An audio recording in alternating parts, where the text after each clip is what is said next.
हम बचपन से ही जब बच्चे को कह रहे होते हैं कि भाई वहां ना जाओ, जंग का जिक्र हुआ, लीडरशिप का जिक्र हुआ, बहादुरी का, खौफ का सारा। अभी जो करंट सिचुएशन चल रही है इसमें भी तो कितनी चंगेज खानी दिखाई गई बॉर्डर के उस तरफ से। तो जब कोई प्रॉब्लम आती है अगर आप उसको देख के डर जाएंगे और उसको अपने ऊपर हावी होने देंगे तो उनके मीडिया को मैच्योर होना पड़ेगा अपनी आवाम के लिए, अपने मुल्क के लिए। और इसको अगर आप अपने सोशल कॉन्टेक्स्ट में देखें ना, तो आज भी जब हमारे घर पे खुशी हो या गम हो, कोई शख्स अगर मेन स्ट्रीम मीडिया पे बैठ के ये कहे कि भेजो विक्रांत, और कराची को कहीं भी हमने ना तो किसी मजहब को निशाना बनाया ना ही भारत को निशाना बनाया। ये एग्जैक्टली। बट जो लीडर्स होते हैं या हमारे सामने एग्जांपल्स हैं जो बड़े फियरलेस आए, अलेक्जेंडर, हजरत अली करम अल्लाह वजह। नहीं, हमें बिल्कुल भी एग्रेसिव नहीं आना चाहिए और आगे भी नहीं आना चाहिए। हम जिस तरीके से चले हैं कि हमने पीस की बात की है, दोस्त बदले जा सकते हैं, हमसाए नहीं। और इसको अगर आप अपने सोशल कॉन्टेक्स्ट में देखें ना, तो आज भी जब हमारे घर पे खुशी हो या गम हो,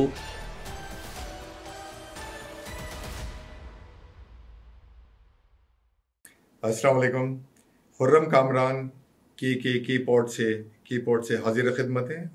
आज हमारे दरमियान ऐसी शख्सियत मौजूद हैं जो पोएट हैं, कंटेंट क्रिएटर हैं, हिस्टोरियन हैं, नक़ाद हैं बहुत बड़े, एंटी इस्टेब्लिशमेंट और एंटी इलीट वो बात करते हैं, social speaker. Here we go with Adeel Afzal साहब। How are you sir?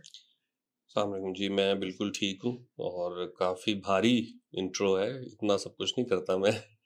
आप इससे भी बहुत ज़्यादा हैं और इन डेप्थ हैं। हमने गो थ्रू किया आपको और हमने यही अंदाज़ा किया कि आपके लिए 1 या 2 घंटे का पॉडकास्ट जो है और वो काफ़ी नाकाफ़ी होगा।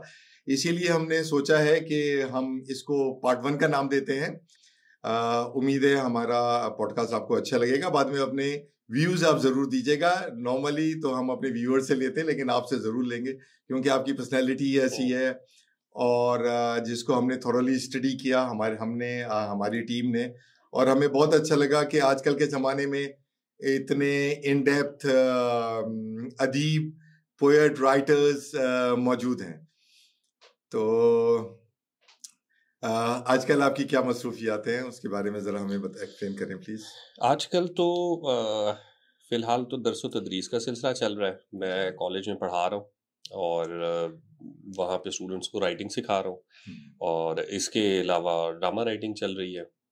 बीच में ज़ाहिर है कि हालात ऐसे हमारे मुल्क में कभी भी ऐसे मोनोटनस तो होते नहीं कि इंसान किसी सुकून वाले मोड में चला जाए, हाइबरनेशन में चला जाए और कहे कि अच्छा मैंने कुछ साल नहीं बोलना।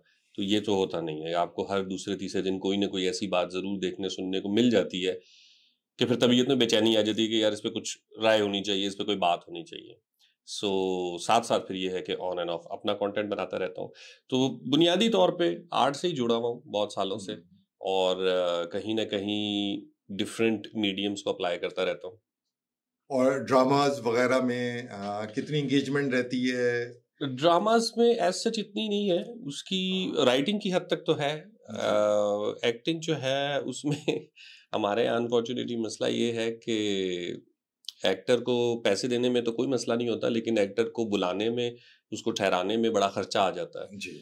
तो वो प्रोडक्शन कॉस्ट बढ़ जाती है। तो इसलिए प्रेफर ये किया जाता है कि जिस शहर में ड्रामा बन रहा है ना, तो वहाँ ही के एक्टर्स को जो है वो ज़्यादा चांस दिया जाए। सो लाहौर में ड्रामे बनते बहुत कम है, साल के गिनती के चंद ड्रामे लाहौर से प्रोड्यूस होते हैं। मेजरली कराची से ड्रामे प्रोड्यूस होते हैं। इसी वजह से बहुत सारे जो हमारे आर्टिस्ट हैं वो अब कराची ही जाके रह रहे हैं इसी वजह से। जी। क्योंकि बाकी शहरों से बुलाना ठहराना, ये मैं ये नहीं कह रहा कि गलत है या सही है, लेकिन ये है कि ये शायद उनकी प्रोडक्शन वैल्यू से बढ़ जाती है बात। सो इस वजह से उतना ही अपीयर होते हैं जितना मौका मिल जाता है। पीरे कामिल ने कहा है कि इंसान जो खुदा ने बनाया झूठा हो गया, कागज जो इंसान ने बनाया सच्चा हो गया। आजकल झूठ का इतना ट्रेंड क्यों है? सच्चाई का ट्रेंड कम होता जा रहा है माशरे में। इसके क्या रीजंस होंगे आपके ख्याल में? पता नहीं ये तो वैसे मुझे ये लगता है कि वो कहते हैं ना कि धोखा हमेशा दिल फरेब होता है। तो झूठ जो है वो हमेशा ही आपके लिए एक दिल फरेब तो होता है। अब मिसाल के तौर पे किसी शख्स में कोई खूबी ना भी हो, लेकिन अगर आप उसको वो बताना शुरू कर देंगे तुम में ये खूबी है, तो उसको अच्छा तो लगेगा, ये बात तो उसको अच्छी लगेगी। सो इसलिए बसा औकात हम ज्यादा अट्रैक्ट झूठ की तरफ हो रहे होते हैं। सच्चाई के साथ फिर एक और मसला ये होता है कि अगर अगेन फिर वो वाली भी बात है कि आपको किस चीज की बचपन से आदत डाली गई है। सच बोलने की तो आदत हम डालने की कोशिश करते हैं और हम सबको ये कहते हैं कि भाई सच बोला करो, सच बोला करो। लेकिन मुझे लगता है कि सच बोलने के साथ साथ ना सच सुनने की भी तरगीब देनी चाहिए। कि कोई अगर आपके सामने आके सच बोलता है, आपके बारे में सच बोलता है, और उसके लिए ज़रूरी नहीं है कि सच बोलने के लिए आप बहुत तल्ख़ लहज़ा इस्तेमाल कर लें, बहुत तकलीफ़ दे बात किसी के मुँह पे जाके कर दें। लेकिन जब आपको सच सुनने की आदत होगी, तो ही आप सच बर्दाश्त कर सकेंगे। हम चूँकि हर चीज़ को एक ऐसे रैपर में ना डालने की कोशिश करते हैं कि बस वो ज़रा कड़वी ना लगे, मीठी हो जाए। हर चीज़ के पीछे कोई ऐसी कहानी गढ़ देंगे, ऐसी दलील देने की कोशिश करेंगे, असल बात नहीं बताना चाहेंगे। और बाज़ औक़ात ये भी नहीं होता कि कोई असल बात बहुत बड़ी बात होती है जो छुपाई जा रही होती है। हम बचपन से ही जब बच्चे को कह रहे होते हैं कि भई वहाँ ना जाओ, वहाँ जिन्न है। तो उसको आप किसी और बात से भी रोक सकते हैं। लेकिन आपको लगता है कि नहीं, ये अभी के लिए अगर मैं इसको कहूँगी या कहूँगा कि भई वहाँ ना जाओ, तो ये मेरी बात नहीं सुनेगा। तो एकदम जो चीज़ असर करेगी वो यही है कि मैं इसको कोई एक बड़ा झटका दे दूँ। तो आप उसको जिन से डराते हैं, आप उसे भूत से डराते हैं। इस तरह से आप उसके अंदर एक एबिलिटी पैदा कर देते हैं कि वो फिर किसी बड़ी बात से ही, भले वो झूठ हो या सच हो या एक असम्पशन, एक इमेजिनेशन पे तो बिलीव कर लेगा, सच्चाई पे नहीं करेगा। जबकि अगर आप किसी को समझाने में वक़्त लगाएँगे, उसको सच हज़म करने में वक़्त लगाएँगे कि देखें ये सच है, लेकिन हम फिर भी इसके साथ रह रहे हैं। हर इंसान में ख़ामी होती है, तो ज़रूरी नहीं है कि अगर आप किसी को उसकी ख़ामी पॉइंट आउट कर दें, तो उसके बाद उसके और आपके ताल्लुकात ही ख़त्म हो जाएँ। हमारा रिएक्शन ये होता है कि किसी ने अगर हमारे मुँह पे हमारे बारे में सच बोल दिया, तो वो हमारा दुश्मन है। हालाँकि जो आपके साथ सच बोल रहा है, वो आपके साथ ही तो मुख़लिस है। तो ये चीज़ें जब तक आप एड्रेस नहीं करेंगे, लोगों को समझाएँगे नहीं कि शुरू से सच बोलना है और सच सुनना है, और फिर सच बोलने का भी एक तरीका है। वो ये नहीं है कि आपने अगले के मुँह पे जाके बात मार देनी है। उसको भी आपने किस तरीके से उसको समझाना है, आपकी नीयत। अगेन देखें, कुछ चीज़ें होती हैं, कुछ भी कहने से पहले आपकी नीयत क्या है, आपका इरादा क्या है, आपका लहज़ा कैसा है, आपके अल्फाज का चुनाव क्या है, ठीक है? फिर वो होता है ना कि मौका महल क्या है? ये सारी चीज़ें बड़ी ज़रूरी हैं। और ये ऐसा नहीं है कि मैं किसी दिन स्कूल में आपको एक लेसन दे दूँगा और वो आपको समझ आ जाएँगी। ये आप रोज़मर्रा की ज़िंदगी से सीखते हैं। जी। बड़ों से सीखते हैं, बुज़ुर्गों से सीखते हैं, फिर जब आप रिलेशनशिप में आते हैं, तो वहाँ आप सीखते हैं। तो अगर इस तरीके की तरबियत हो रही होगी, तो ऑब्वियसली आपको फिर सच ज़्यादा अट्रैक्ट करेगा। लेकिन चूँकि हुई नहीं है, और ये कोई सिर्फ़ हमारी सोसाइटी का मसला नहीं है, ग्लोबली है। तो आज हमें फेक न्यूज़ भी अच्छी लगती है, हम फ़ौरन उस पे लपकते हैं, उस पे जल्दी एतबार कर लेते हैं, क्योंकि उसकी वजह ये है कि हम शायद आदी ही उस चीज़ के हो चुके हैं। मुझे ये लगता है। लेकिन उसमें आपने खौफ का ज़िक्र किया कि उन्हें बच्चों को डराया जाता है, तरबियत में कमी होती है, जो ऐसा होता है उसे झूठ बोलते हैं। खौफ कितने तरह के होते हैं? बेसिकली जो हमें पता है, एक तो खौफ खुदा का खौफ है, एक कल्ब का खौफ है, और एक कुछ हो जाने का खौफ है, जिसे हम इनसिक्योरिटीज कहते हैं। इसके अलावा और कौन कौन से खौफ हैं जो इंसान के अंदर होते हैं, जिसकी वजह से वो झूठ बोलता है? देखिए, अब ये तो खैर एक बड़ी लंबी बहस इस पे सिर्फ हो सकती है फियर के ऊपर। लेकिन होता ये है कि जब आप सर्टेन नहीं होते किसी भी चीज़ के बारे में, तो आपको बहुत से अंदेशे और वसवसे लाहक हो जाते हैं, और ये बड़ा नेचुरल है, ठीक है? मिसाल के तौर पे आप मुल्क के हालात देखते हैं, आप कहते हैं पता नहीं ये मुल्क कल रहे ना रहे। फिर आप ये सोचते हैं अच्छा यार, मैं नौकरी तो कर रहा हूँ, लेकिन ये प्राइवेट नौकरी है, पता नहीं ये रहे ना रहे। सरकारी नौकरी है तो पता नहीं मेरी तरक्की होगी या नहीं होगी। तो हमें आदत है वसवसे और अंदेशे पालने की भी, और उनका अपना एक एग्जिस्टेंस भी होता है, हालात भी होते हैं। ये नहीं है कि आप उनको कंप्लीटली इग्नोर कर दें।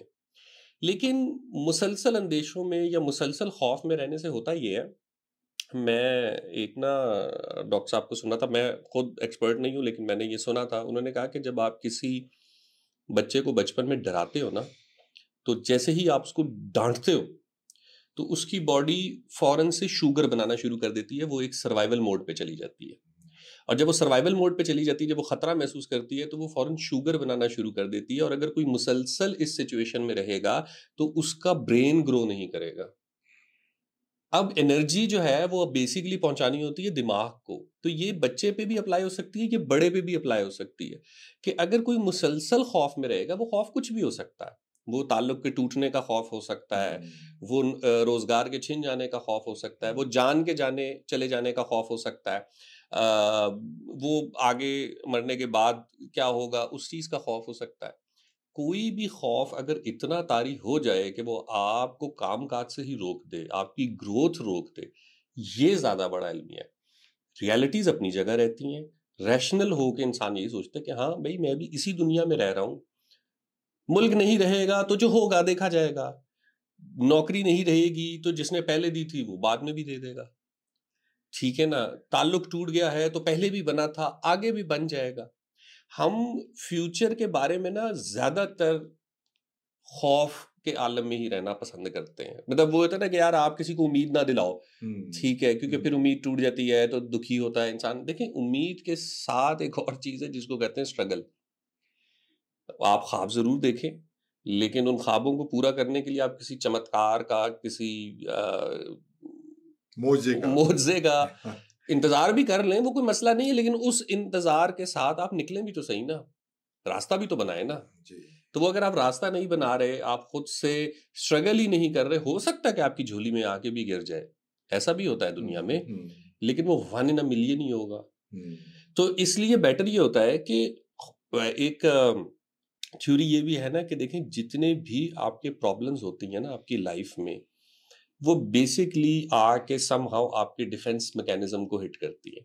अब वो चाहे कोई खौफ होगा, अंदेशा होगा, या कोई भी और भी किसी किस्म का कॉन्फ्लिक्ट होगा, इंसान बना ही इस तरीके का है कि जब भी उस पर एक्सटर्नल या इंटरनल कोई भी प्रॉब्लम आएगी, वो चाहे किसी बीमारी की सूरत में हो या किसी और सूरत में हो, तो उसका डिफेंस मैकेनिज्म एक्टिव हो जाता है, तो वो उससे लड़ता है। ये फिलॉसफी है नेचर की, ये उसका एक बुनियादी कानून है कि आप हर हाल में सरवाइव करते हैं, ठीक है, हाँ, आपने हर हाल में सरवाइव करना है। तो जब कोई प्रॉब्लम आती है, अगर आप उसको देख के डर जाएंगे और उसको अपने ऊपर हावी होने देंगे या उसके सामने हार मान लेंगे, तो वो डेफिनेटली आपके ऊपर टेक ओवर कर देगा। अगर आप उसे लड़ना शुरू करेंगे, भले आप उसको शिकस्त दे सकें या ना दे सकें, रास्ता जरूर निकाल लेंगे। वो स्ट्रगल में आप और बहुत सारी चीजें अपने अंदर एक्सप्लोर कर सकते हैं। बसा औकात ऐसा होता है कि हमें अपनी ही बहुत सी क्वालिटीज का इल्म नहीं होता अनटिल के हमारे ऊपर कोई आजमाइश, कोई मुश्किल ना आ जाए। सो इसलिए ये मैटर नहीं करता कि कितने खौफ हैं और किस किस्म के खौफ हैं, असल चीज ये है कि वो चीजें तो रहेंगी, आपने उनसे लड़ना कैसे है, निकलना कैसे है, आपकी अपनी जिंदगी को लेके स्ट्रेटेजी क्या है, उस तरफ जो है ना, वो हमें हमें कंप्लेन के बजाय ना रास्ता बनाने की तरफ मेरे हिसाब से तो आना चाहिए। वो तो है आपकी बात बिल्कुल, एक आपने आम आदमी के का जिक्र किया इसमें, बट जो लीडर्स होते हैं या हमारे सामने एग्जांपल्स हैं जो बड़े फियरलेस आए, अलेक्जेंडर, हजरत अली करम अल्लाह वजह और सलाउद्दीन अयूबी, टीपू सुल्तान, तारिक बिन जियाद, बड़े बड़े नाम हैं दुनिया में, नेपोलियन और हिटलर को भी कहते हैं, मैं उस पर डिस्कस नहीं करना चाहता, बट ये सारे फियरलेस थे। तो फौजियों को तो तैयार किया जाता है ऑब्वियसली जंग के लिए, लेकिन ये जो लीडर्स थे ये बॉर्न फियरलेस लीडर्स थे। इसमें क्या ट्रेनिंग का अमल दखल ज्यादा था या इसमें पर्सनल टेक भी होता है इन लोगों का?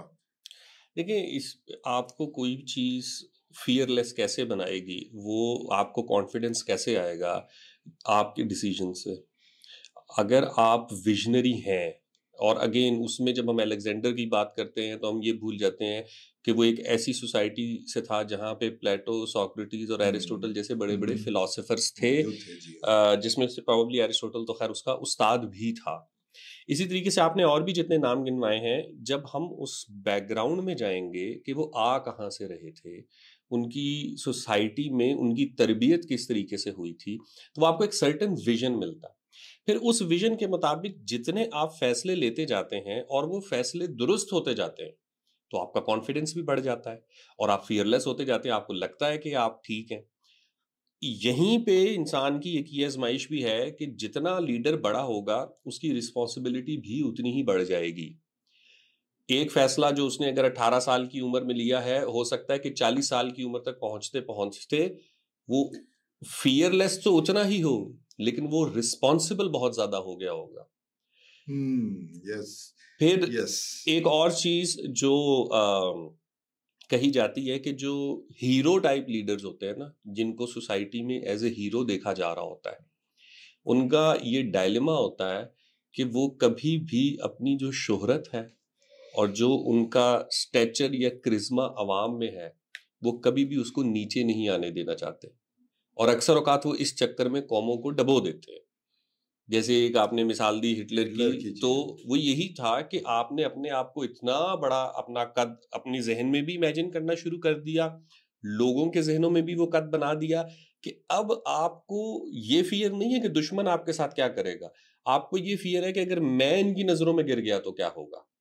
सो कोई किसी भी स्टेज पे चला जाए उसकी खौफ से तो जान नहीं छूटती, लेकिन असल चीज यही है कि अगर आप विजनरी हैं तो फिर आपको उतना ही रिस्पॉन्सिबल भी होना पड़ता है अपने फैसलों में। मेरे ख्याल से ये आर्टिफिशियल इमेज बिल्डिंग कहते हैं इसको, आई थिंक, जो ये अपने जो लीडर्स हैं इस किस्म के, हिटलर वगैरह, जो अपना बना देते हैं अपनी कौम के सामने और फिर उसको मेंटेन नहीं कर पाते। और बहुत सारी चीजें होती हैं उनकी, जाहिर स्ट्रेंथ होती है, जो हर चीज फानी है तो वो टेम्परेरी होती है, या उसको असेस नहीं कर पाते अपनी स्ट्रेंथ को। हर दौर में चाहे वो कोई बादशाह हो, कोई सिपहसालार हो, वो खुद से चाहे या ना चाहे, जो उसको देखने वाले होते हैं वो अपने अंदाज से उसको बयान करते हैं ना।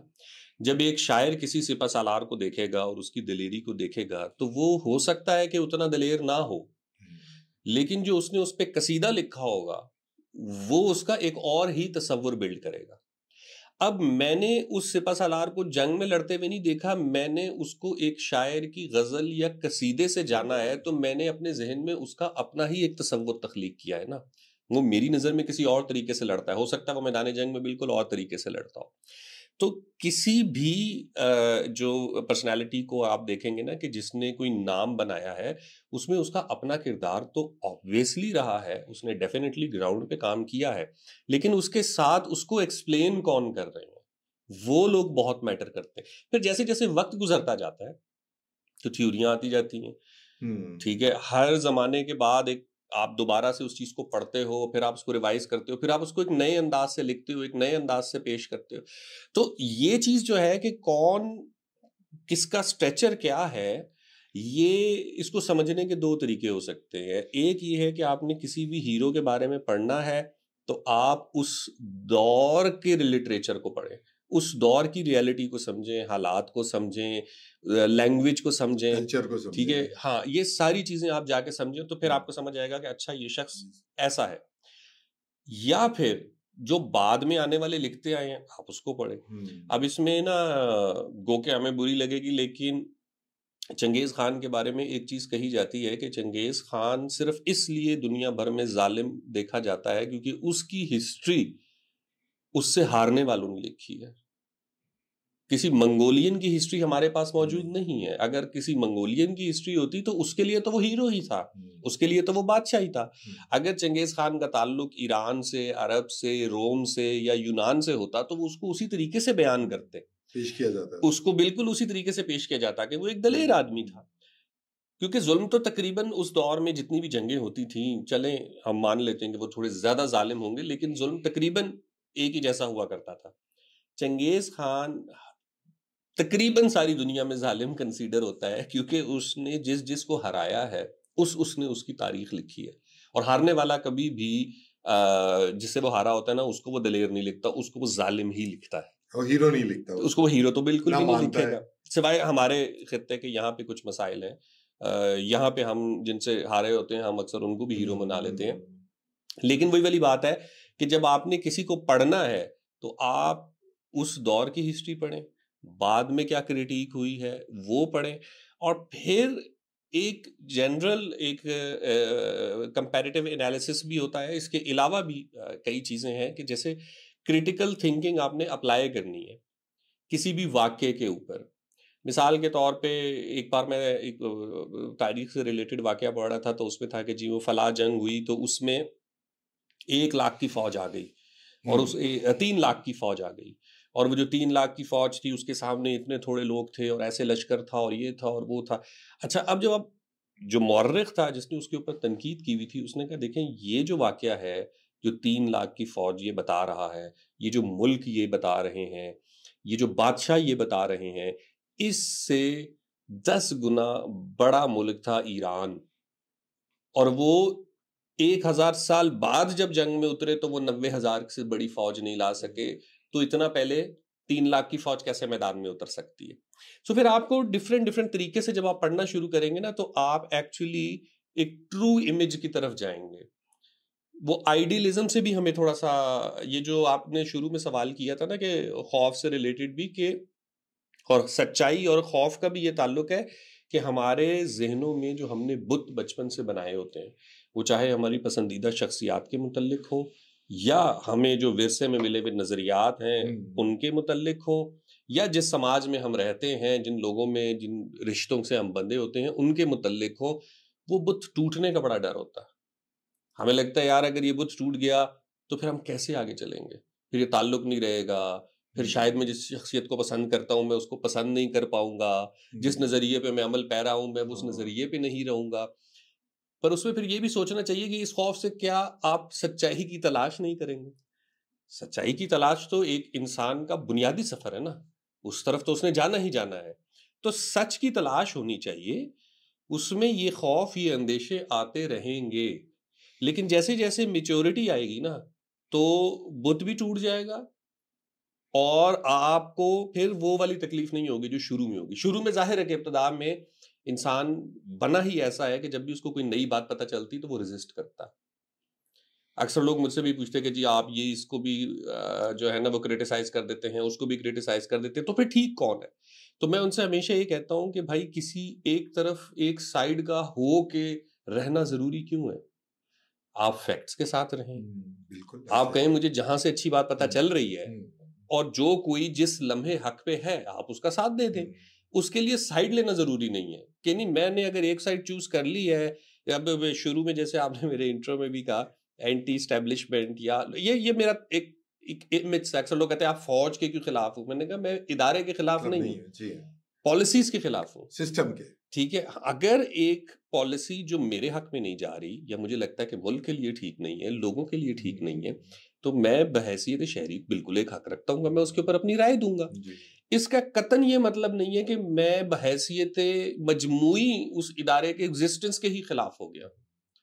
ये तो मुमकिन नहीं है ना कि आप कहेंगे आपके मुल्क में, अगेन बहुत सारे लोग हैं वो पार्लिमान को ही सिरे से नहीं मानते, वो कहते हैं पार्लिमान ने हमें दिया क्या है। तो उनसे भी हम यही कहते हैं कि हाँ भाई आपके जो डिजायर्ड गोल्स थे वो बिलाशुबा आपको डेमोक्रेसी ने नहीं दिए, पार्लिमान ने नहीं दिए, लेकिन आप ये नहीं कह सकते कि ये पूरे का पूरा कचरा है और ये पूरे का पूरा कबाड़ खाना है और इसको उठा के फेंक दो और आपसे आपके पास इसका कोई मतबादिल भी नहीं है। तो जो प्रॉब्लम है वो अगर पार्लिमान में है, वो अगर स्टैब्लिशमेंट में है, वो अगर मीडिया में है, वो अगर अदलिया में है, वो अगर आपके असातिज़ा में है, या वो आपके घर में है, वो जहां जो प्रॉब्लम है उसको वहां पे एड्रेस करना होगा। उसके लिए जवाज नहीं बनाया जा सकता कि नहीं ये तो होगा। अब हम घर पे जब हमारी बात आती तो हम कहते हैं अच्छा चलो छोड़ो, फिर जब हम किसी इदारे को ज्वाइन कर लेते हैं और इदारे पे बात आ जाती तो हम कहते हैं यार ये अभी मैं खुद इस इदारे का हिस्सा हूं तो चलो छोड़ो। ठीक है, सो ये वाली अप्रोच के साथ तो फिर कभी भी कोई इशू सॉल्व नहीं हो सकता ना। वो इन सब का ताल्लुक खौफ से ही है, यानी जो ये आपके लास्ट क्वेश्चन का जवाब आ गया जी। बैटरी चेंज करनी है, जंग का जिक्र हुआ, लीडरशिप का जिक्र हुआ, बहादुरी का, खौफ का सारा। अभी जो करंट सिचुएशन चल रही है इसमें भी तो कितनी चंगेज खानी दिखाई गई बॉर्डर के उस तरफ से, और पहली दफा पाकिस्तान ने बिल्कुल ही डिफरेंट रिस्पॉन्ड किया। पूरी कौम हमारी खड़ी हो गई और फौज के साथ आ गई, जबकि बहुत ही डिफरेंट सेंटीमेंट्स चल रहे थे कौम के, और अब सारे एक पेज पे हैं, और मॉरल बूस्टिंग ये इवेंट हमारे लिए हुआ। उन्होंने भी बहुत अच्छा जवाब दिया, इंडियन मीडिया ने चीख चिंगाड़, और हम लोगों ने बड़ा मैच्योर्ड जवाब दिए, और कौम ने भी बड़ा मैच्योरली बिहेव किया। आपका इस बारे में क्या टेक है, क्या कहते हैं आप? हम लोगों ने सही किया या हमें भी अग्रेसिव आना चाहिए था इस सिलसिले में? नहीं, हमें बिल्कुल भी अग्रेसिव नहीं आना चाहिए और आगे भी नहीं आना चाहिए। हम जिस तरीके से चले हैं कि हमने पीस की बात की है, कल बल्कि मैं सुन रहा था कि जनाब जो अभी भी पाकिस्तान में सेलिब्रेशन चल रही है वो किसी विक्ट्री की सेलिब्रेशन नहीं है, वो पीस की सेलिब्रेशन है। हम अमन चाहते हैं और जो इकदाम उठाया है वो भी सिर्फ और सिर्फ अमन को बरकरार रखने के लिए उठाया है। मुझे ना रह के जो चीज़ ज़्यादा फील हो रही थी कि एक ज़माना था जब अटल बिहारी वाजपेयी साहब लाहौर आए थे और उन्होंने एक बहुत यादगार जुमला कहा था कि दोस्त बदले जा सकते हैं, हमसाए नहीं। और इसको अगर आप अपने सोशल कॉन्टेक्स्ट में देखें ना, तो आज भी जब हमारे घर पे खुशी हो या गम हो तो रिश्तेदार और दोस्त बाद में पहुंचते हैं, हमसाया पहले पहुंचता है। इसका वाज़े मतलब ये कि आपके जो सबसे अच्छे रिलेशंस होने चाहिए वो आपके अपने हमसाये के साथ होने चाहिए।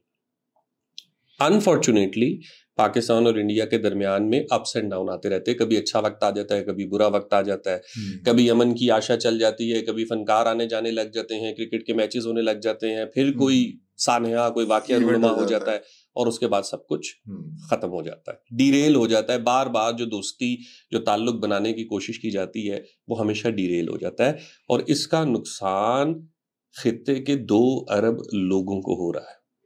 तो एग्रेशन या जो जंग है, ये जो जंगी जुनून है, ये किसी के भी फायदे में नहीं है। एक तो पहली तो इसमें तो कोई दो राय होनी ही नहीं कभी भी नहीं रहा।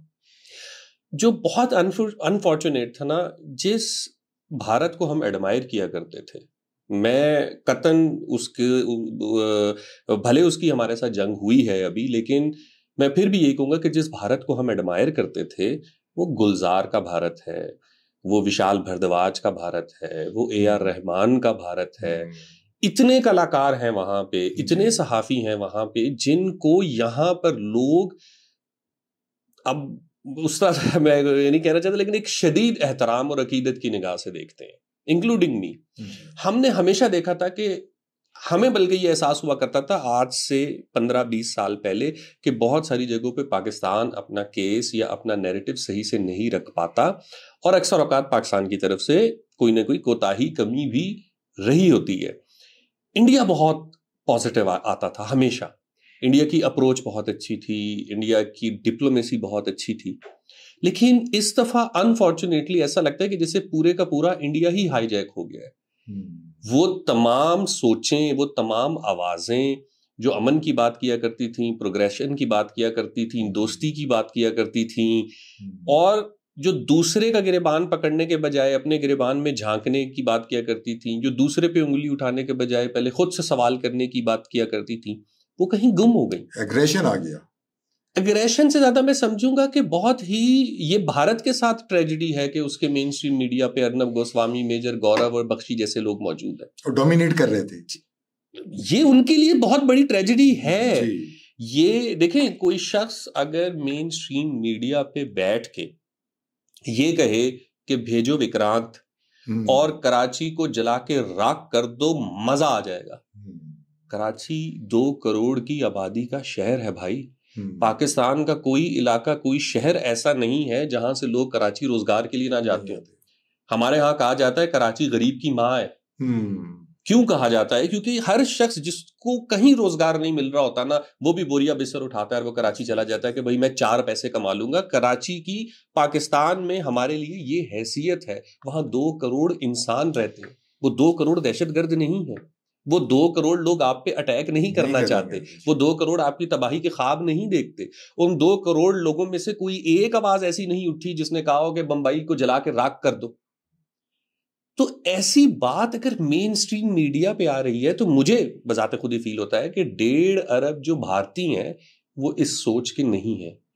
उनके ऊपर भी शायद ये उन्हीं को, उनकी जो सोच है, उनकी जो आवाज है, उसको दबाकर निकम्मे नालायक लोग जो सिर्फ थोड़े से पैसों की खातिर, टीआरपी की खातिर, व्यूज की खातिर, इश्तियाल को, जंग को, और इससे यह भी नजर आता है कि उनकी कैलकुलेशन कितनी गलत थी। यानी वो इस जगह पर अपनी आवाम को ले आए कि आवाम फौज पर ऐसा दबाव डाले कि भाई पाकिस्तान पर अटैक करो, पाकिस्तान पे अटैक होगा, इसका सियासतदान अपना फायदा उठा लेंगे, कुछ सहाफी अपना फायदा उठा लेंगे, यूट्यूबर्स अपना फायदा उठा लेंगे। अब क्या हुआ? अब जो नुकसान हुआ है, और उसमें अभी भी आप देखें, हम राफेल गिरने की बात करते हैं या हम S-400 के तबाह होने की बात करते हैं, 31 से ज्यादा सिविलियन पाकिस्तानी साइड कश्मीर में शहीद हुए। उस साइड के कश्मीर का हमारे पास फिगर ही नहीं है, वो भी इतने होंगे या इससे ज्यादा होंगे जी। वो जो मासूम शहीद हो गए, किसी ने उनकी बात की? अभी भी कोई उनकी बात नहीं कर रहा। बिल्कुल नहीं। हमें है कि जी इतने जहाज गिरा दिए, इतना ये हो गया, झूठे प्रोपेगेंडा। तो जंग IPL का मैच नहीं है कि आज हार जाएंगे तो कल दोबारा खेल लेंगे, और वो भी 2 न्यूक्लियर स्टेट्स के दरमियान में। जंग का तो नुकसान ही होता है, जंग का नुकसान फायदा नहीं हो सकता, जंग का फायदा कभी भी नहीं होगा। अच्छा, उसमें भी आप देखें, जंग के भी ना कुछ असूल होते हैं, ठीक है। जंग अगर आप इस नजरिए पे बना लें कि हमने एक मुल्क का खात्मा ही कर देना। मैं भारतीय न्यूज चैनल्स जो था वो इस पूरे टाइम पीरियड पे देखता रहा हूं, और यूट्यूब के ऊपर हमने सारे चैनल्स पे ऐसे ही आ रहा और हमने बहुत एंजॉय भी किया। लेकिन उसमें जो परेशान कुन बातें थी वो यही थी कि जब वो लोगों से भी जाके इंटरव्यूज ले रहे थे तो हर कोई कह रहा था कि मैं तो मोदी जी से कहता हूँ चलाओ न्यूक्लियर जी। मतलब आपने एटम बम को मजाक समझा हुआ है कि एटम बम चलेगा और पाकिस्तान सफेद हस्ती से मिट जाएगा, तो फिर आप बच जाएंगे, ये दुनिया बच जाएगी? नहीं, सवाल ही नहीं। तो देखें, एक वही वाली बात है ना कि अथॉरिटी ब्रिंग्स रिस्पॉन्सिबिलिटी। अगर आप 1.5 अरब का मुल्क है, अगर आप दुनिया की कोई 4th-5वीं बड़ी इकोनॉमी है, अगर आपके पास एक बहुत बड़ी फौज है, आपके पास न्यूक्लियर वेपन है, तो आपसे उतना ही मैच्योर रवैया भी एक्सपेक्ट किया जाता है, जो अनफॉर्चुनेटली इस दफा भारत ने नहीं दिखाया। हमें शदीद दुख है पहलगाम के वाकये का। उसमें जितने लोगों की जान गई है उन सबके खानदानों के साथ मैं ना सिर्फ इज़हार यकजहती करता हूं, अफसोस करता हूं, और मैं आपकी पॉडकास्ट के थ्रू डिमांड भी करता हूं कि इसमें जो भी मुलव्विस है उसको बिल्कुल कानून की गिरफ्त में लेकर आए, उसको कड़ी से कड़ी सजा दिलवाएं, बिल्कुल दिलवाएं, और कोशिश करें कि आइंदा ऐसा कोई वाकया ना हो कि जिसमें आम सिविलियन की जान इस तरीके से जाए। लेकिन 26 लोगों की जान जाने पर बिना किसी सबूत के आप 2 अरब लोगों की जान को स्टेक पे नहीं लगा सकते। ये सरीहन गलती थी, सरीहन बेवकूफी थी। और जो खुशी की बात है कि पाकिस्तान ने, आप देखें कि हमारे जब बहावलपुर में मुरीदके में अटैक हुआ है तो ये इंटरनेशनल बॉर्डर क्रॉस हुआ है, ये LOC नहीं थी। जो LOC पे तो चले हम फिर कह देते हैं कि फायरिंग मामूल है तो हो जाती है। पाकिस्तान ने 3 से 4 दिन लिए हैं, फौरी कार्रवाई नहीं की। हमने सुबह ही जहाज नहीं उड़ा दिए, हमने अगली ही सुबह अटैक नहीं किया, हमने उस पर बात की। इस दरम्यान में सऊदीया से बात हुई, US से बात हुई, इंग्लैंड से बात हुई, चाइना से बात हुई, जितने ममालिक थे उनके साथ बात हुई है कि भाई, और सबसे जो बड़ी बात है कि पाकिस्तान ने ओपनली कहा था ना हम ना आप किसी तीसरे को बुला लो। देखें, बहावलपुर कोई मार्स पे तो है नहीं ना, यही पाकिस्तान में मौजूद है। यूनाइटेड नेशन के 1,500 दफातर हैं पाकिस्तान के अंदर। आप उन्हें कहें वो जाके देख लें। आपको स्कॉटलैंड यार्ड से तफ्तीश करवानी है, आपको UN से तफ्तीश करानी है, आपको CIA से आपको जिससे तफ्तीश करवानी है आप तफ्तीश करवाएं। हमारा कोई बंदा मुलव्विस निकले उसे ले जाएं। लेकिन अगर कोई मुलव्विस ना निकला तो ये जो लोग अभी कश्मीर में शहीद हुए हैं, सियालकोट की वर्किंग बाउंड्री पे शहीद हुए हैं, पाकिस्तान में और भारत में ड्रोन और मिसाइलों से शहीद हुए हैं, अब इसका हिसाब देना पड़ेगा। ये बात अब ऐसे नहीं है कि जी आपने जंग की, पाकिस्तान ने रिटेलिएट किया और चलें बस खत्म हो गई, आगे देखेंगे। आगे नहीं देखेंगे ना। अब इसका हिसाब होना चाहिए, ये किसकी गलती थी, ये अब भारत की अवाम को फैसला करना है। अगर आप इसी सोच के साथ, इसी नजरिए के साथ चलते रहे, तो ये लोग जो इस वक्त झूठ बोलकर, इश्तियाल अंगेजी के साथ आपको जंग पे उकसा रहे हैं, ये कल दोबारा आपको दांव पे लगा देंगे अपनी सियासत के लिए, अपने फायदे के लिए। वो तो ये कह रहे थे कि आतंकवादी ठिकानों पे हमने हमला किया है, मतलब इन 20 शहरों के अंदर, और वो बच्चे मारे, औरतें मरी, और वो सारी चीजें हुई उसमें। एक और चीज भी है ना, देखें, चलें अगर आपका ये क्लेम था भी कि आपको लगता है कि जी आतंकवादी के ठिकाने हैं, तो दुनिया में हर काम को करने का एक तरीका और एक असूल है, ठीक है। मैं बल्कि चाहूंगा कि मैं आपसे कह रहा हूं ना कि ये वो भारत ही नहीं है। जो हिंदुस्तान की तारीख है उसमें कहा जाता है कि राजपूत जब लड़ा करते थे तो सामने वाला अगर मैदान से भाग जाता था ना, पीठ दिखा के या डर के, तो वो कभी पीछे से जाके उसको गुलाम नहीं बनाते थे, वो उसको भागने देते थे। अच्छा, वो कहते थे कि जो मैदान से भाग गया उससे क्या लड़ना। बहुत बड़ी बात है ये। तो ये सदियों पहले हिंदुस्तान की तहजीब इतनी उस मकाम पे थी कि इनके यहाँ जंग के भी कवानीन थे, ठीक है। अमन के तो छोड़े, इनके यहाँ जंग के लड़ने के भी असूल हुआ करते थे। आरएसएस नहीं थी ना, ठीक है। सो अब क्या है, वही मैं कह रहा हूं कि जंग होती है किसी मुद्दे पे, ठीक है ना जी। आपका किसी के साथ कोई कॉन्फ्लिक्ट हो गया है, आपका किसी के साथ कोई मसला है, कोई ऐसी चीज है जिस पर आपको मजबूरन लड़ना पड़ा है। जंग कभी इस बेस पे नहीं हो सकती कि जो फला मजहब है या फला इलाका है वो सारे का सारा गलत है और हमने इसको सिरे से खत्म करना है। ये हिटलर की सोच है जी, ये इसराइल की सोच है। इसीलिए कहते हैं ना कि a man is known by the company he keeps. अच्छे लोगों में उठो बैठो। भारत पिछले कुछ अरसे से इसराइल के साथ जिस तरह उठ बैठ रहा है, तो वहां से यही घटिया सोच इंपोर्ट करेगा ना, ऑब्वियसली, कि भाई वो जैसे गजा को मार रहे हैं तो हम चलते हैं और हम यहां मारते हैं, एक न्यू नॉर्मल सेट करते हैं। और न्यू नॉर्मल ये होगा कि कभी भी हमारा दिल चाहेगा तो हम पाकिस्तान पे अटैक करेंगे। तो वो जो न्यू नॉर्मल भारत सेट करने आया था ना, वो न्यू नॉर्मल पाकिस्तान ने सेट कर दिया है, और सिर्फ भारत के लिए नहीं, पूरी दुनिया के लिए सेट कर दिया है कि कोई भी अगर इधर कार्रवाई करने की कोशिश करेगा तो अब अल्हम्दुलिल्लाह हमारे पास वो एबिलिटी है। क्योंकि चलें अजराहे मजाक ही इसको कह लें, लेकिन मैंने बहुत सी ऐसी मीम्स देखी कि राफेल तो फ्रांस का था जी, S-400 जो है वो रूस का था, जो ड्रोन्स थे वो इसराइल के थे जी। तो एट अ टाइम कई जगहों को आपने टारगेट कर दिया ना, ठीक है। ये सिर्फ भारत को तो इसमें नुकसान नहीं उठाना पड़ा, बाकी भी ममालिक की इंडस्ट्रीज को नुकसान उठाना पड़ा। तो इसका मतलब है कि जो बाकी के भी लोग दुनिया में, अगर कोई और भी पाकिस्तान पे जारियत करने का सोचेगा तो उसको एक दफा दोबारा सोचना पड़ेगा, 10 दफा कि ये वो मुल्क नहीं है। अब आते दूसरी तरफ, ये तो हो गया ना कि चलें जी भारत ने जंगी जारियत की, गलत की, काबिल मुजम्मत है, जंग काबिल मुजम्मत है, और ना मैं अपनी विक्ट्री सेलिब्रेट करता हूं और ना ही मैं ये कहूंगा कि जी हमने बहुत अच्छा किया। हमने वो किया जो जरूरी था। वो उनके मीडिया को मैच्योर होना पड़ेगा अपनी आवाम के लिए, अपने मुल्क के लिए। मीडिया को ही नहीं, देखें मीडिया आकाश किसका है, कौम का आकाश है ना, बिल्कुल कौम को रिप्रेजेंट कर रहा है। अब या तो वो कौम को रिप्रेजेंट नहीं कर रहा, वो एक पॉलिटिकल पार्टी, एक शख्स को रिप्रेजेंट कर रहा है, इसीलिए उसको गोदी मीडिया कहते हैं जी। उसके बरक्स आप पाकिस्तानी कौम को देखें, पाकिस्तानी कौम ने इस जंग में कहीं कोई पैनिक क्रिएट नहीं किया, बिल्कुल नहीं हुआ।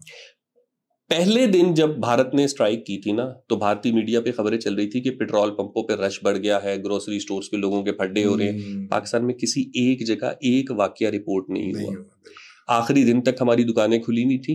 जिस रात मेरे खुद के घर के पास ड्रोन गिरा है, घंटा डेढ़ पहले हम भी बाहरी शवारमा खा रहे थे, ठीक है। पाकिस्तानियों ने ड्रोन अपनी जाती बंदूकों से गिराए हैं, अवाम बाहर ही थी।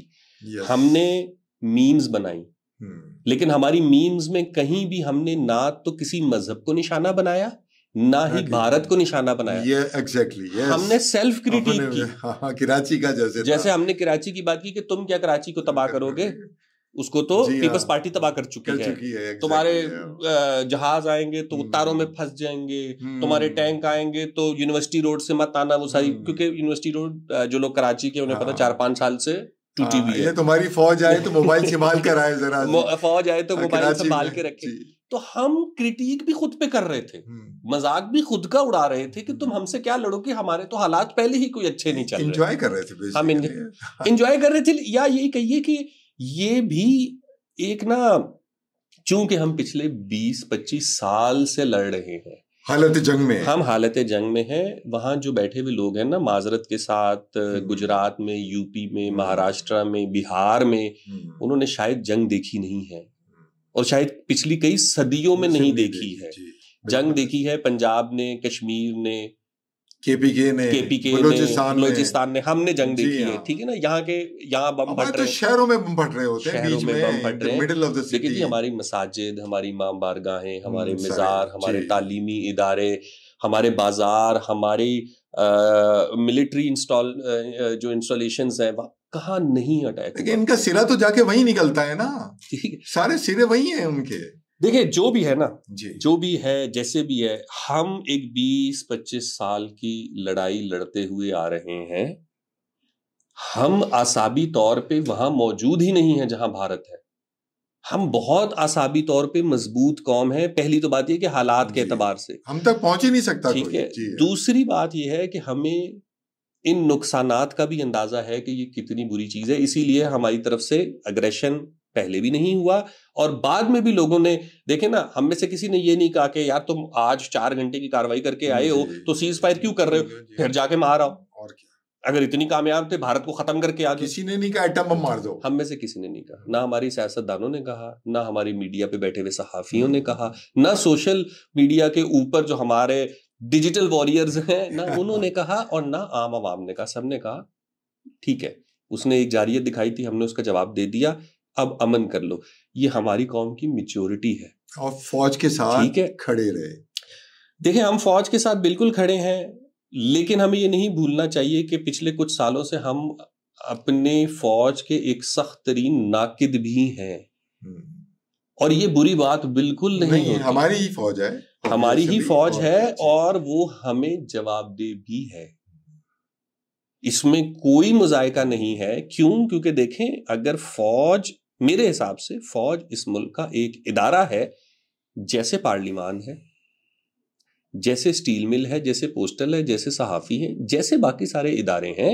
हाँ, फौज का काम और नौयत का है, तो वो उस नौयत के काम के लिए उनको बजट भी मिलता है और इज्जत भी मिलती है, लेकिन वो इस जगह से बालातर नहीं हो जाते कि वो हमें जवाब दे नहीं रहेंगे, या वो किसी भी किस्म की तनकीद से मावरा हो चुके हैं।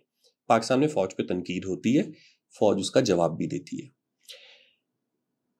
इस रवैये को अगर आप देखें तो क्या आज भारत अपने मुल्क में अपनी फौज पे या आरएसएस पे या बीजेपी पे तनकीद का मुतहम्मिल हो सकता है? और ये उनको अब करनी पड़ेगी। जिस ड्रिल से हम 20 साल में गुजर चुके हैं, अब आपको वो करनी पड़ेगी, वरना अगर आप में यही जंगी जुनून रहा तो आज मोदी है, कल कोई और होगा। आज हमसे लड़ पड़े हो, कल चाइना से लड़ पड़ोगे जी। तो हमसायों से लड़के तो आप इलाके में नहीं रह सकते ना, मतलब ये किसी के भी बेनिफिट में नहीं है। चाइना को देखते हैं इकोनॉमिक वॉर पे ज्यादा जोर देता है वो। मैं तो यही कहूंगा कि देखें, पता लड़ाई तब होती है जब आप किसी शख्स को नहीं जानते, बुनियादी तौर पर जी। अगर आपको उसका इल्म होगा, आपका उससे ताल्लुक होगा, तो फिर आप उससे लड़ते हुए थोड़ा सा तो सोचोगे ना कि यार मैं इसको क्यों मार रहा हूं। अब ये एक बड़ी डेलिबरेट अटेम्प्ट है। मैं बहुत सालों से इसके ऊपर बात कर रहा हूं। मैंने कुछ अर्सा कबल ये कहा था कि आईपीएल में पाकिस्तानी प्लेयर्स को ना बुलाना और भारत का पाकिस्तान में ना आना मैच खेलने के लिए, क्रिकेट मैच खेलने के लिए, इसकी सिर्फ एक वजह है, और मैं अभी भी इस नजरिए पे कायम हूं। अनफॉर्चुनेटली मैं प्रूफ तो नहीं कर सकता, क्योंकि वो दो मुल्क राजी होंगे तो फिर प्रूफ होगा। मैंने आज से 1 साल पहले कहा था कि भारत पाकिस्तान आकर एक मैच खेल ले, ये जो सालों का हेट का नैरेटिव है, ये हम 1 घंटे में खत्म करके दिखा देंगे, जब लाहौर में लोग विराट कोहली के लिए नारे लगा रहे होंगे, यस, जब लोग रोहित शर्मा को सेलिब्रेट कर रहे होंगे जी, बड़े फैंस फॉलोइंग है, ठीक है। जब आईपीएल में हमारे प्लेयर जाएंगे और परफॉर्मेंस दिखाएंगे और उनके लिए क्लैप हो रही होगी, तो हेट का नैरेटिव कहां जाएगा? सो ये जो आप आज जिस जंग तक पहुंचे हैं ना, ये ऐसे अचानक एक पहलगाम का वाकया नहीं है। इसके लिए एक 15 साल की मेहनत है। कि फनकारों को मत आने दो, प्लेयर्स को नहीं, ताजरों को मत आने दो, आम शहरियों को मत आने दो, कारोबारी रवाबित खत्म कर दो, वीजा सख्त कर दो, ठीक है, वीजा पॉलिसी सख्त कर दो। जब आपका मेरा एक दूसरे से आमना सामना ही नहीं हो रहा, तो फिर मेरा मीडिया मेरे आपके बारे में जो भी बता दे। अब उनका मीडिया देखते हैं ना जब हम, तो पाकिस्तान एक गरीब मुल्क है, लोगों के पास खाने की रोटी नहीं है। माजरत के साथ भारत का ना दुनिया में किसी को भी गरीब कहने का हक नहीं बनता, ठीक है। दुनिया की सबसे बड़ी गरीब आबादी भारत में रहती है, सबसे बड़ी, बहुत ज्यादा, ठीक है, करोड़ों में है जी, तो हमारी आबादी से भी ज्यादा जी। तो वहां पे ये तस्वुर है कि शायद ये बहुत ही गरीब लोग हैं, सड़कों पे रहते हैं, खाने पीने को कुछ नहीं है, हर आदमी की ये सोच है कि मैं बम बांधूं, उठूं और फट जाऊं। तो इसीलिए हम कहते हैं कि भाई आप आए ना, हम तो अपने दरवाजे खोले बैठे हैं। अभी जंग के दिनों में भी पाकिस्तान ने करतारपुर राहदारी बंद नहीं की, भारत की तरफ से बंद हुई। हम तो अपना बॉर्डर खोलने को, अब मैं इसी मुल्क में रह के अपनी फौज पे तनकीद करने के बाद भी अभी भी यहीं बैठा हूं और अभी भी अमन की बात कर रहा हूं। क्यों? क्योंकि मुझे पता है कि मेरे पीछे मेरी पूरी कौम है, मुझे पता है कि मैं जो बात कर रहा हूं पाकिस्तान पूरा मेरे साथ खड़ा है। वो कोई मुझे नहीं कहेगा कि तुमने भारत से अमन की बात क्यों की। तो मैं तो यही चाहता हूं कि जनाब बॉर्डर खोले। हम आपसे ये नहीं कहते कि आप सबको वीजा दे दें, फनकारों को आने दें, खिलाड़ियों को आने दें, एक दूसरे के तलबा को एक दूसरे की यूनिवर्सिटियों में आने दें, टीचर्स को मिलने दें, थिंकर्स को मिलने दें। हाँ, इससे वहां बैठे हुए बहुत सारे लोगों के कारोबार पे चोट पड़ेगी। जो नफरत की बेस पे काम कर रहे हैं ना, उनको यही तकलीफ होती है कि पाकिस्तान से कोई ना आए, क्योंकि उनकी रोजी रोटी पे लात पड़ती है। जब राहत फतेह अली खान चला जाता है, जब आतिफ असलम चला जाता है, जब अली जफर चला जाता है, जब फवाद खान चला जाता है, तो उनकी कई लोगों की रोजी रोटी पे लात पड़ती है। लेकिन उनकी रोजी रोटी 1.5 अरब लोगों की जिंदगी और इस खित्ते के अमन से ज्यादा नहीं है। हमारे फंकारों पे एंटी डंपिंग ड्यूटी लगा दी उन्होंने। देखे ना आप थंबनेल से फवाद और मायरा की तस्वीरें तक हटा रहे हैं, इस कदर आप नफरत फैला रहे हैं, ठीक है। और हम यहाँ पे इंडियन गानों पे मीम्स बना रहे हैं। यानी हम जो अपनी मीम, अभी भी जो पाकिस्तान में मीम्स बनी है, उसमें सबसे ज्यादा नाना पाटेकर का लाफ्टर था जो वेलकम फिल्म में। हमें तो कोई मसला नहीं है, हम तो चाहते हैं कि जी पाकिस्तान भारत जाके काम करे, भारत की फिल्में हमारे सिनेमास पे लगे। हम चाहेंगे कि वहां के फनकार यहाँ आए। मेरी जिंदगी की ख्वाहिश है, एक वन ऑफ द ख्वाहिश है कि ए.आर. रहमान जो है वो लाहौर या कराची में कहीं परफॉर्म करे। और मैं दावे से कहता हूं कि जिस दिन ए.आर. रहमान पाकिस्तान में परफॉर्म कर रहा होगा ना, उस जैसा कॉन्सर्ट दुनिया में कहीं नहीं होगा। उस जैसा रिस्पॉन्स जो ए.आर. रहमान को पाकिस्तान में मिलना है, उसको दुनिया में कहीं नहीं मिला होगा। लेकिन ये कैसे होगा? ये ऐसे होगा कि जनाब आपको राब्ते, आपके पास और कोई दूसरा रास्ता नहीं है कि आप राब्ते बहाल करें, लोगों को आने जाने दें, बातचीत करने दें। जापान पर अमेरिका से ज्यादा तो किसी ने बुरा नहीं किया था। नहीं, बिल्कुल नहीं। 2 शहरों पे एटम बम गिराए थे। तो क्या जापानियों ने अमेरिकियों से नफरत शुरू कर दी? क्या जापानियों ने अमेरिका के साथ कारोबार खत्म कर दिया? हरगिज नहीं। हिटलर ने पूरा लंदन उखेड़ के रख दिया था। तो क्या जर्मनी और लंदन इंग्लैंड हमेशा के लिए दुश्मन? नहीं, यूरोपियन यूनियन में हैं, दोनों साथ बैठे हुए हैं। कौमें आगे बढ़ती हैं, ठीक है, माजी में स्टक नहीं होती, आगे बढ़ती हैं। यही मैच्योरिटी का तकाजा है। अगर अभी भी भारत ने नहीं सीखा ना इस जंगी जुनून से, जो उसके साथ सिर्फ चंद दिनों में हुई है, तो आने वाले दिनों में यही होगा कि कोई और आएगा बाहर से जी, और वो भारत से कहेगा कि पाकिस्तान से लड़ने के लिए ये मेरे पास जहाज है, तुम ये भी खरीद लो, ये मिसाइल खरीद लो, ये S-400 की जगह S-500 ले लो, फलाना ले लो, फलाना ले लो, फलाना ले लो। ट्रिलियन ऑफ डॉलर्स आप असले की खरीदारी पे खर्च करेंगे, उसका कोई फायदा नहीं है। उससे बेहतर है कि हम ये साबित करें कि दुनिया में किसी और को जरूरत नहीं है हमारे साथ आके बात करने की। हम खुद हजारों साल, हिंद और सिंध जो है हजारों साल पुरानी तहजीबें हैं, हमें ना कोई बात करना या ताल्लुक बनाना सिखाए, हम खुद बैठ के बात करते हैं। और जिस दिन ये बातचीत शुरू होगी, सिर्फ चंद लोगों का नुकसान है जो नफरत का कारोबार करते हैं। तो उन चंद लोगों की खातिर अगेन हम 1.5 अरब लोगों को, 2 अरब लोगों को दाव पे नहीं लगा सकते। जी, आप माहिर सोशियोलॉजी हैं, आपने ह्यूमन इंटरेक्शन के बारे में बहुत स्टडी किया है और पढ़ा है और लिखा है। 2 चीज़ें हैं जो मैं जिक्र करना चाहूँगा। एक तो सबसे पहले तो हमारे यहाँ औरत का है, जो हमारे यहाँ सिर्फ औरत को विक्टिम समझा जाता है।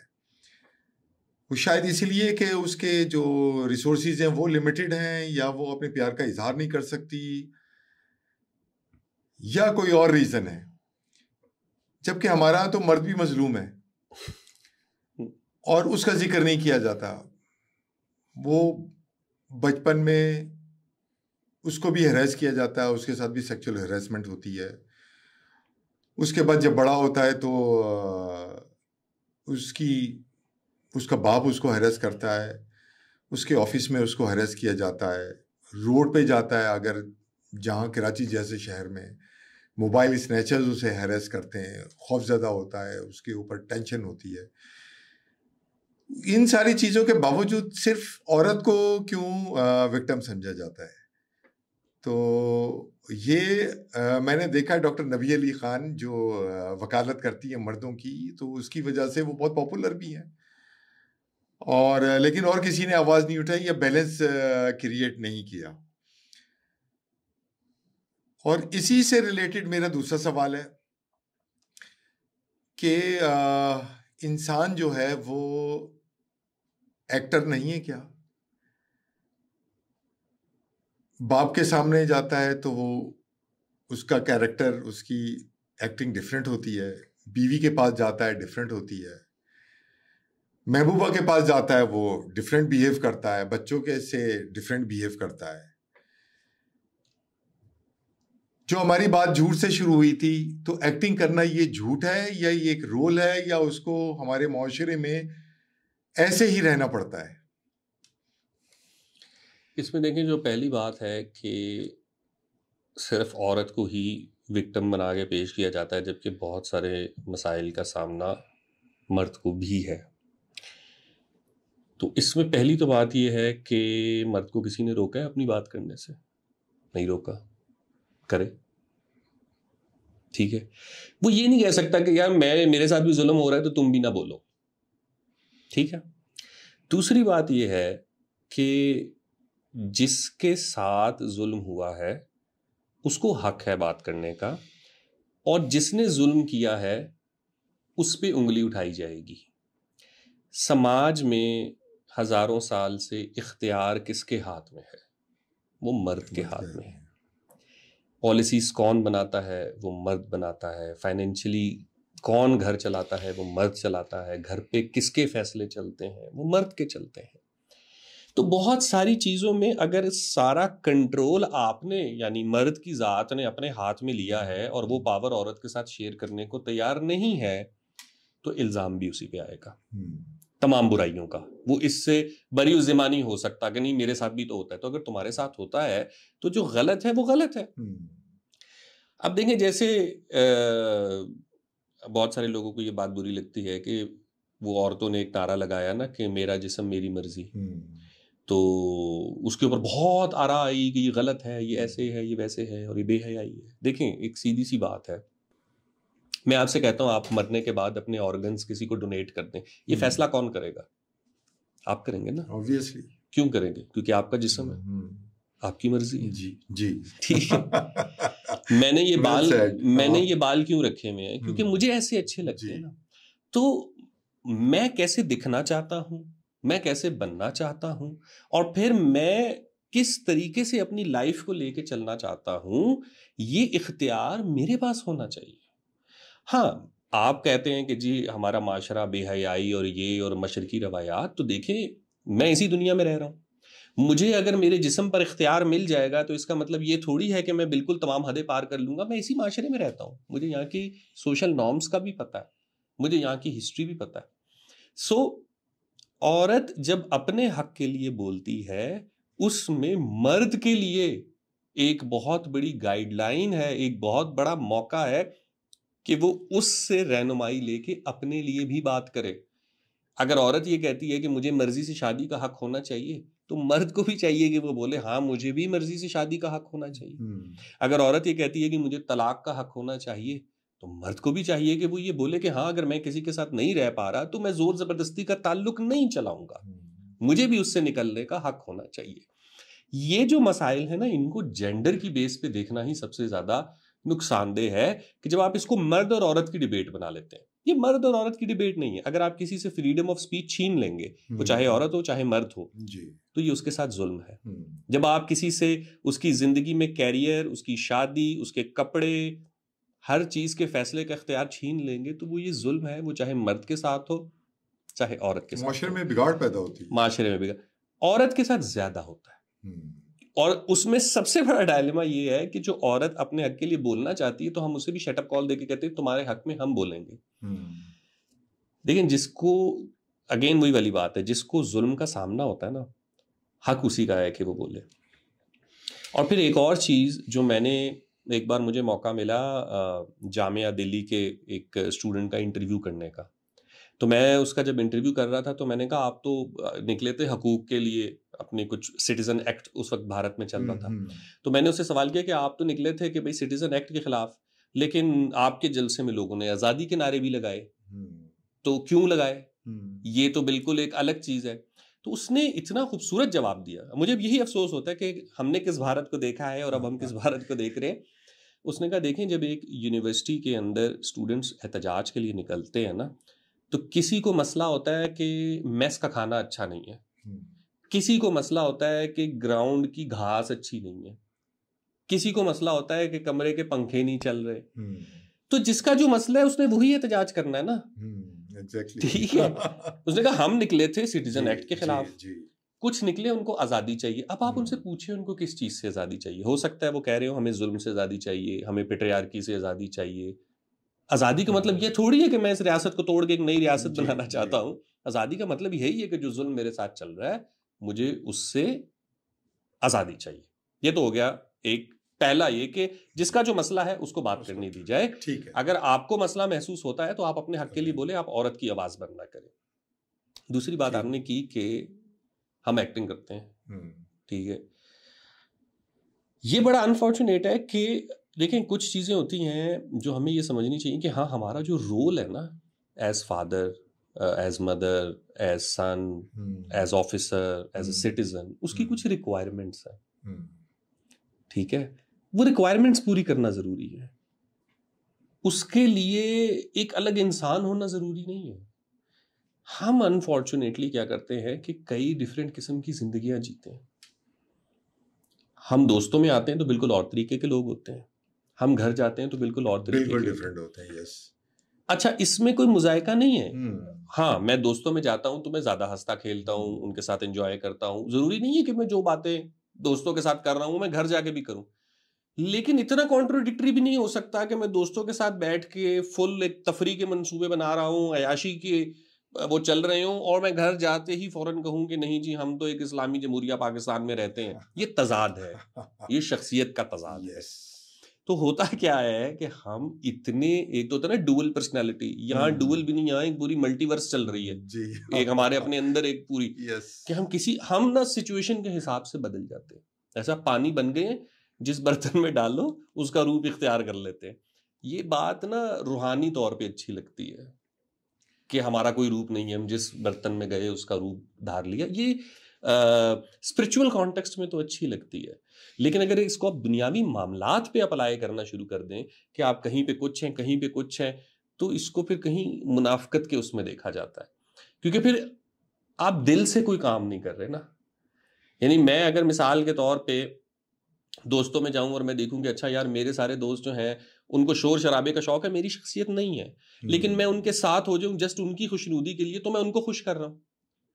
मैं घर आता हूं तो मैं देखता हूं अच्छा घर वाले क्या चाहते हैं, फिर मैं उनको खुश कर रहा हूं। फिर मैं बाहर समाज में देखता हूं अच्छा यार समाज में इस चीज की इज्जत है कि अगर मैं थोड़ा मजहबी होकर चलूंगा और सारी चीजें, बड़ा वही है ना जैसे हम बड़ी पे बड़ा जानवर लेकर आते हैं, भाई कुर्बानी तो कुर्बानी है जी, ठीक है, बिल्कुल। अल्लाह को ना तुम्हारा गोश्त पहुंचता है ना कुछ और ना वो इसका मोहताज है, लेकिन फिर भी हम बड़े से बड़ा जानवर लेकर आते हैं, लाखों रुपए खर्च करते हैं, ठीक है। उसके मुकाबले में आप देख लें कि आप किसी शख्स को ये कह देना कि यार तुम अपने मुलाजिम की तनख्वाह बढ़ा दो तो तुम्हारा मुनाफा थोड़ा कम हो जाएगा, तो तुम हो सकता है जानवर छोटा ले आओगे। वो कहेगा नहीं, मुलाजिम की तनख्वाह जो बढ़ेगी वो कौन देखेगा, ठीक है। मतलब है तो ये भी नेकी है, वो भी नेकी, लेकिन ये नेकी नजर नहीं आएगी। ये नहीं नजर आएगी, शो ऑफ होगा, ठीक है, उसमें शो ऑफ होगा। तो जिस चीज में शो ऑफ हो जाएगा वो आपके जाती मकसद के लिए होगी, वो आपकी अना की तस्कीन के लिए हो गई, वो फिर कुर्बानी ना रही। कुर्बानी है ही अना की, नेक नियत ही नहीं, ठीक है, कुर्बानी तो अपनी अना की है, अपनी पसंद की है, जो भी आपको अच्छा लग रहा है उसकी कुर्बानी है ना, कुर्बानी उस जानवर की थोड़ी है। सो इसलिए एक्टिंग करने के बजाय, लोगों की खुशनुदी के बजाय हम वो करें जिसमें जो आप दिल से कर रहे हो और उसमें आपका ज़मीर मुतमईन हो, फिर आप रात को एक सुकून की नींद सो सकते हो। ठीक है। सो इसलिए हम अनफॉर्चुनेटली ट्रेंड हो गए ना, समाज ऐसा होता है कि आपको अगेन आपको नज़र भी ऐसे आता है। अब मेरा एक दोस्त था तो वो मुझे बताता था कि वो जब आलिम का कोर्स करके आया ना, तो उसने ये बात उसने मुझसे खुद की, उसने कहा कि मैं जब आलिम बन के आया तो ख़ानदान में ना मेरी एक तो इज्जत बनी, लेकिन दूसरा ये हुआ कि मैं कहीं पे भी जाता था ना तो लोग अपने बच्चों को मुझसे मिलवाते थे और कहते थे कि सीखो इनसे, ये देखो आलिम बनकर आया है, जवानी में इसने जो है वो मुशक्क़त काटी है और इल्म हासिल किया और हदीस और फ़िक़्ह और क्या बात है। वो कहता है इस चीज ने मेरे अंदर इतना तकब्बुर पैदा कर दिया कि मैं किसी को अपने बराबर ही नहीं समझता था, एरोगेंस आ गई, मैं किसी की राय को राय ही नहीं समझता था, मैं कहता था मैं ही हूँ, मुझे ही पता है, ठीक है। वो कहता है मुझे ये चीज तोड़ने में बड़ा टाइम लगा, क्योंकि अब जाहिर है आपने हदीस पढ़ ली, फिका पढ़ लिया, आप बाहर जा रहे हैं, लोग आपको इज्जत की निगाह से देख रहे हैं, तो आप अपने आप को एक ऐसे आला मकाम पे बिठा बैठे हैं कि आप उससे नीचे ही नहीं आ पा रहे। तो ये नुकसान होता है कि जब आप लोगों की खुशनुदी हासिल करने की कोशिश करते हैं, लोगों की वाह हासिल करना चाहते हैं ना, तो आप खुद भी उस धोखे का शिकार हो जाते हैं कि आप अपने आप को वही समझने लगते हैं और फिर आप असल नहीं रहते। सो इसलिए बजाय इसके कि आप किसी को झूठे लफ्ज़ों से खुश करें, उसको अच्छे लफ्ज़ों से, वो खुशी अगर आप नहीं भी दे सकते जो झूठ से मिलनी है, उससे बहुत थोड़ी होगी जी, लेकिन वो सच्ची होगी, वो देर पा होगी, उस पर आप कायम रह सकते होंगे। झूठ के पाँव नहीं होते जी, बिल्कुल है, ठीक है। झूठ और चोरी कभी नहीं छुपते, कभी नहीं छुपते जी। सो झूठ के बजाय इस तरफ की जिंदगी पे आए, जो है जैसे है उसको तस्लीम करें। आपने एरोगेंस, तकब्बुर का जिक्र किया, तो अब जो आजी है वो सिर्फ सूफियों में क्यों रह गई?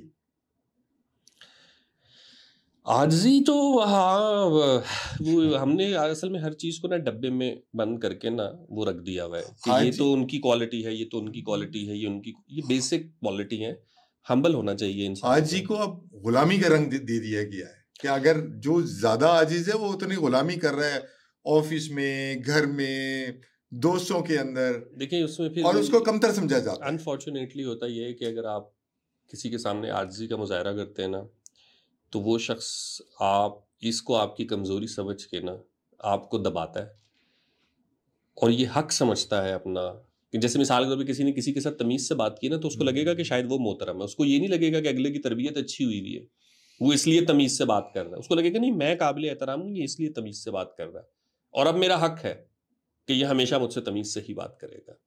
तो जैसे मैंने पहले कहा था ना कि जैसे सच बोलना तो हम सिखाते हैं, सच सुनना नहीं सिखाते, तो आजिज़ी भी ऐसे ही है। और यकीन करें कि जब दो आजिज़ आमने सामने हो जाए ना, तो मैं अक्सर कहता हूं कि उनमें फिर उनसे ज़्यादा अकड़ किसी में नहीं होती, क्योंकि फिर मुकाबला चल पड़ता है कि कौन कितना बड़ा आजिज़ है। तो जो आला ज़र्फ़ होते हैं वो हमेशा झुक के मिलते हैं, सुराही सिर निगू हो के भरा करती है पैमाना। ये बात जो किसी मकाम पे होगा ना, जो असल में किसी जगह पे पहुंचा होगा, वो कभी भी ये तकाजा नहीं करेगा कि लोग झुक के उससे मिलें, उसके हाथ चूमें, उसकी तारीफ करें, उसकी वाह करें, वो खुद झुक के मिलेगा। इस पे एक वाकया है कि मैं और मेरा दोस्त, हमें बड़ा शौक था बानो कुदसिया से मिलने का।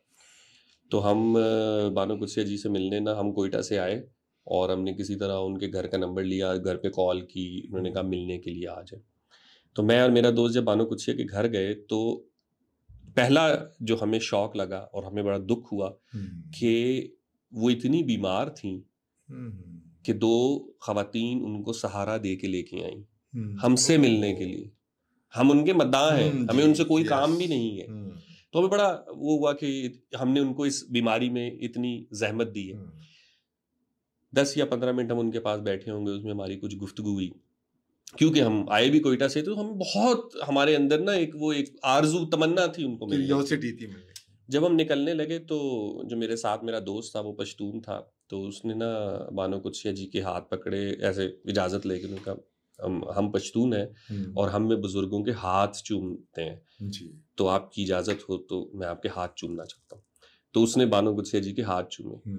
तो बानो कुदसिया ने कहा कि हम में छोटों के भी हाथ चूम लेते हैं, और उन्होंने उसके हाथ चूम ली। बहुत खूबसूरत। तो अब ये बात हम आज तक नहीं भूलते जी। ये कमाई है वो और मैं जब इकट्ठे बैठते हैं ना, तो हम कहते हैं कि यार वो भी क्या दिन था, हमें कोई जानता भी नहीं था, हमने जिंदगी में कुछ किया भी नहीं था, और बानो कुदसिया जी ने उसके हाथ चूम लिए थे।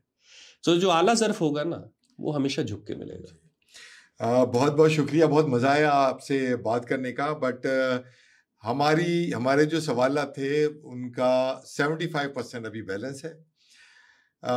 ह्यूमन इंटरेक्शन पे और ह्यूमन बिहेवियर पे और सोशियोलॉजी पे, इमरानियात पे हमने बात करनी है, तो हम आपको एक दफ़ा और मौका देंगे और उस पे हम आपकी राय लेंगे, डिस्कशन करेंगे, और उस पे आपको मौका देंगे कि आप उस पे खुल के तनकीद करें। बहुत सारी चीज़ें हैं, मिसाल बता देता हूँ कि जैसे हमारे यहाँ नेगेटिविटी को एक्सेप्ट नहीं किया जाता हमारे माशरे में, हालांकि हमें उतना ही एक्सेप्ट करना चाहिए। जैसे एक इंसान है, उसमें खामियां भी होती हैं, खूबियां भी होती हैं। एक ये मैं मिसाल दे रहा हूँ आपको, इस पे हम इंशाल्लाह अपने पार्ट 2 में डिस्कस करेंगे। और आपका आने का बहुत बहुत शुक्रिया। नहीं जी, बिल्कुल आपका शुक्रिया। और मुझे अच्छा लगा कि आपने कहा कि हम आपको दोबारा मौका देंगे। वो उमर शरीफ साहब को ना एक दफ़ा किसी ने स्टेज पे कह दिया था कि उमर भाई हम आपको एक दफ़ा फिर ज़हमत देंगे, तो उन्होंने क्या घसीट के लेके आओगे, क्या ज़हमत दोगे मुझे, क्या तकलीफ दोगे? सो इंशाल्लाह जी, ज़रूर जब आप कहेंगे हाजिर हो जाएंगे। बहुत शुक्रिया, thank you very much for being with us.